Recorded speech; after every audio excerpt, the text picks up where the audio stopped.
Structure. The airport terminal, $100 million of our money used to build. Structural defect can be used over 6 months now. Do you know that's our hard-earned money that we have to pay back in debt? Go to dmo.gov.ng. Mounting debts. Ways and means. We don't even know what they did with ways and means. That's the funny part. And now, this same government that tries to securitize ways and means by breaking its own CBN Act, 22 trillion, we can't account for the money. You know, the saying called borrowers. What did we do? We shut borders, led to inflation. And please, they should stop making this argument that, it was because of COVID inflation. Nigeria was growing less than 3% before COVID. Let's stop lying to ourselves. Because we've blamed COVID now, we've blamed Ukrainian war. Saudi Arabia is producing oil just like us. Saudi Arabia inflation rate is about 2.29%. So who are we deceiving? This same Obasanjo they're abusing, that is jealous of Buhari. The only time Nigeria has grown double digits was in 2002 when Nigeria grew 15%. Should we check the economic growth of President Buhari? Minus 1.8, minus this, recession, 2 recessions. Should we go on? Forex rate bastardized. And people keep saying, yeah, he did infrastructure. Kaduna rail line, you remember what happened? Amici came out and they were supposed to put in the security surveillance infrastructure there. Till date, it's not been done.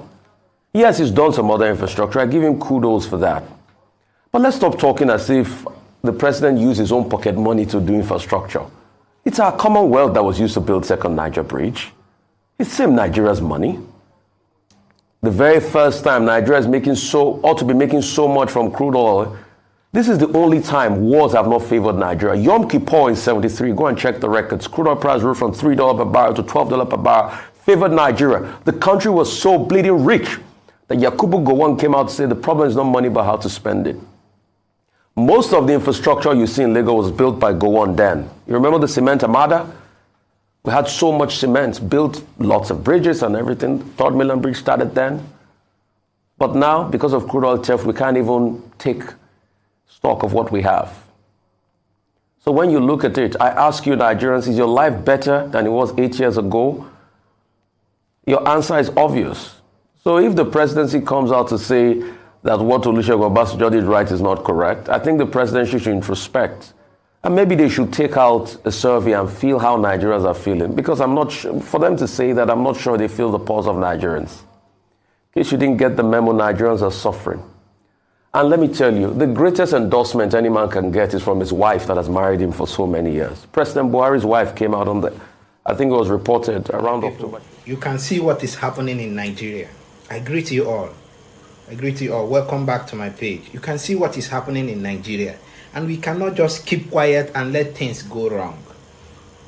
All this election, 2023, P2B, Atunumbu and Atiku, all these things will not help Nigeria. Because the foundation has already rotten. And we need to speak out. Those who still believe in Nigeria, if they want to remain in Nigeria, let them remain in Nigeria. No matter what you, from my own experience and research, no matter what you do to Nigeria, Nigeria to be like any Europe country or Asia, it will not happen. This is what we need to understand and know what is good for us and what we want. No matter who is in charge, who will be the president of Nigeria in 2023, Nigeria will never be good. This is what we're supposed to know so that we can act on it. A lot of corruption from day one, and all these radio broadcaster and all these TV stations, channels, and most of them, they know the truth.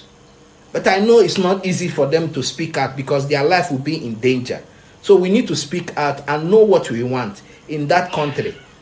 We need a separation. We want to be on our own. Let us work and build our own territory. Thank you and remain blessed. I love you all.